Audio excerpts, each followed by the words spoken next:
Christ est ressuscité. Alléluia,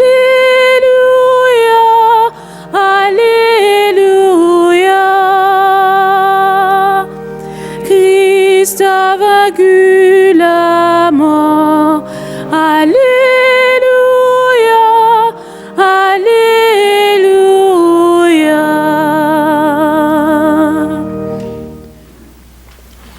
Le Seigneur soit avec vous. Évangile de Jésus-Christ selon saint Jean. Le premier jour de la semaine, Marie-Madeleine se rend au tombeau de bon matin, alors que c'est encore les ténèbres. Arrivée au tombeau, elle voit qu'on a déplacé la pierre du tombeau. Aussitôt, elle court chez Simon-Pierre et l'autre disciple, celui que Jésus aimait, et elle leur dit, « On a enlevé le Seigneur de son tombeau et nous ne savons pas où on l'a mis. » Alors, Pierre et l'autre disciple partent pour se rendre au tombeau. Ils couraient tous les deux ensemble, mais l'autre courut plus vite que Pierre et arriva le premier au tombeau. En se penchant, il aperçut les linges qui étaient placés à plat. Mais il n'entra pas. C'est alors qu'arrive Simon-Pierre. Il entre dans le tombeau et il aperçoit les linges placés à plat et le suaire qui avait servi à entourer la tête du Seigneur, non pas placé avec les autres linges, mais roulé à sa place à part. C'est alors qu'entre l'autre disciple. Il vit et il crut. En effet, les disciples n'avaient pas encore compris que, d'après les Écritures, Jésus devait ressusciter des morts. Acclamons la parole de Dieu.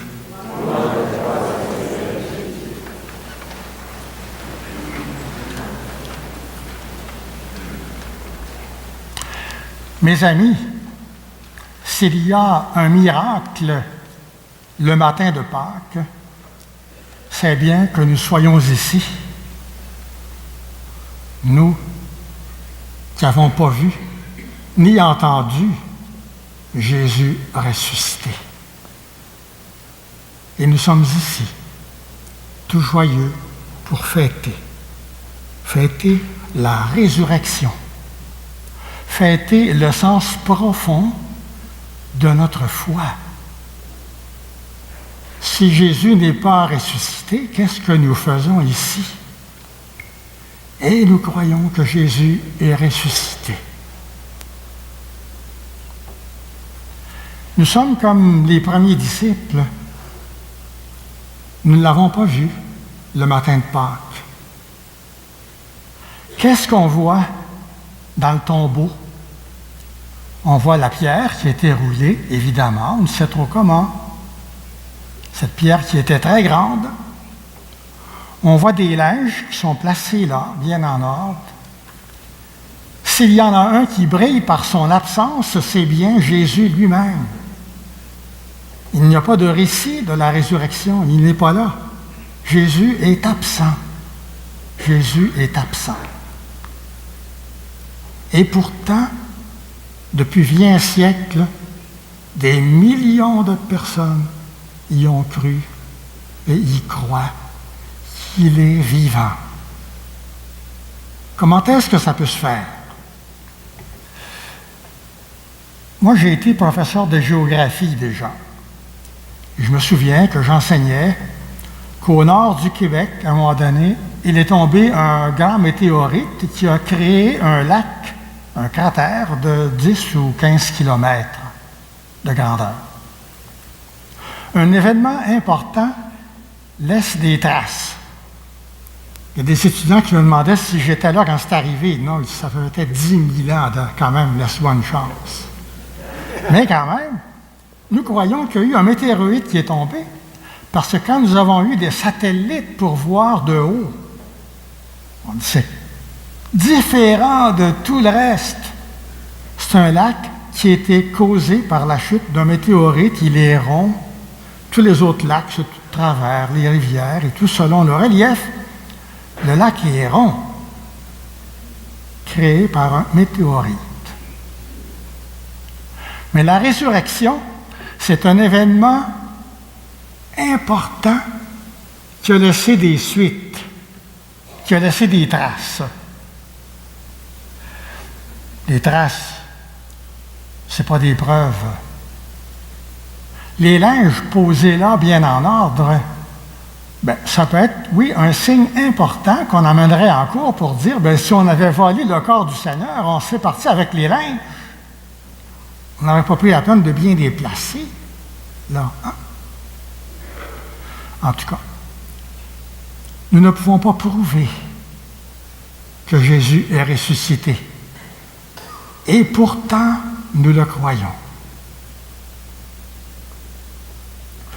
Mes amis, vous savez, la plupart d'entre vous, que je suis non-voyant. Mais il y a quelque chose que je peux voir. Quelque chose que j'ai vu, par exemple, au cours des derniers jours. J'ai vu que vraiment, Jésus est vivant. Oui. J'ai vu que Jésus est vivant. Je l'ai vu, Jésus vivant, dans ce gendarme en France, qui a payé de sa vie le fait d'avoir remplacé une otage lors d'une prise, lors d'un attentat terroriste. Je vois Jésus vivant dans ces centaines de personnes qui accompagnent les parents du petit Ariel Kouakou dans leur recherche. Jésus est vivant. J'ai vu Jésus vivant dans une personne qui m'appelait hier pour me souhaiter de joyeuses Pâques et qui me contait comment elle va tous les jours et qu'elle accompagne son mari qui a fait un ACV il y a 5 ou 6 ans et qu'elle l'accompagne, lui qui est 3/4 paralysé, dans un HSLT. J'ai vu Jésus vivant dans cette personne qui va passer des heures avec sa mère qui souffre de l'Alzheimer parce qu'elle y perçoit un signe de joie. Mes amis, vous êtes capables de voir Jésus vivant. De combien de manières? Parce que vous en avez et vous en vivez des exemples semblables. Jésus est vivant. Nous voyons dans l'Évangile aujourd'hui Pierre qui entre dans le tombeau. Pierre a cru. On ne sait pas s'il a cru à ce moment-là. Mais Pierre fait le constat. Comme la police qui arriverait, le corps n'est plus là, les linges sont là, l'autre, le suaire est bien roulé à sa place, et il n'y a pas d'empreinte digitale sur les objets et sur la pierre qu'on a roulée de la porte du tombeau. Pierre fait le constat. Jean l'a laissé entrer le premier parce que c'était lui le patron. Ensuite, Jean, qui avait déjà regardé, il entre, il voit et il croit. Pourquoi est-ce que Jean croit si rapidement? Il y a une parole très importante dans cet évangile-là. Le disciple que Jésus aimait, il a couru plus vite que l'autre, il était plus jeune. Il courait peut-être avec plus d'espérance. Et il met tout dans sa tête, dans son cœur.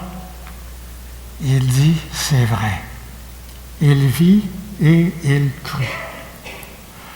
Lorsque nous parlons de foi, nous ne parlons pas d'intelligence. Nous ne parlons pas d'enquête.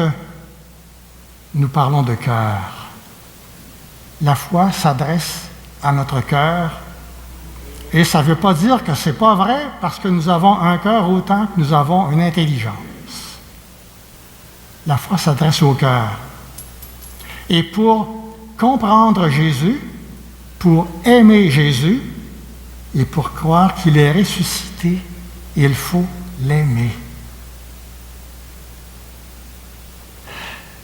Jésus est vivant et c'est si fort que cette puissance de la vie de Jésus paraissait déjà le vendredi saint. Il y a 2 personnes qui ont cru d'une façon explicite au calvaire. Le larron qui a dit « Souviens-toi de moi ». Jésus était en croix, en train de mourir. « Souviens-toi de moi quand tu viendras dans ton royaume ».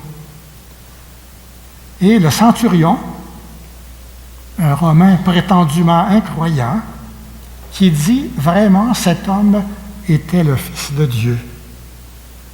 Ils ont reconnu Jésus au-delà de la croix, ce que n'étaient pas capables de faire les disciples d'Emmaüs le soir de Pâques. Ils disaient, nous qui avions cru.